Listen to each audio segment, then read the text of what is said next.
Шет елде бейресми діни оқу орындарында оқып жүргендер көп. Қайтарылмаса, ертең оларда бір дербес бір шейхтар болып ағасы болып шыға береді. Біраз діни сауатты адамдар соның ықпалына түсе береді. 10 жыл бұрын дейік, енді көптеген осы оңтүстік өңірдің де Махамбет, Ділмұрат, Заурбек, Оқтам, Тәжікстан Республикасының азаматтары, Назаратулла, Сауди Арабия мемлекетінде отырып, сол жақтағы Жамиятул Исламияны бітіріп, көптеген идеологияны таратып, нәтижесінде біздегі мынау матқалиттік көзқарас қалыптастырды. Одан кейінгі буындар кезінде енді умраға барып, басқа да жолдармен шығып, сол Меккеде, Мадинаның худжраларда, яғни маказдарында қалып кеткен азаматтар да бар.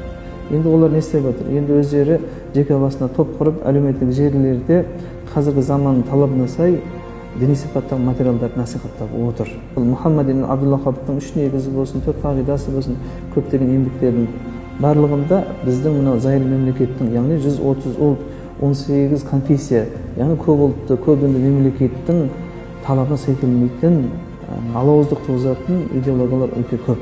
Ағым болғаннан кейін көп тақия дейді, жалған сенімге, құпиялыққа өтіп, ертеңгі күні әртүрлі жағдай болып жатқан. Салт дәстүр болсын, мәдениетіміз болсын, тарихымыз болсын, қайшы келетін негатив көзқарастар өте көп.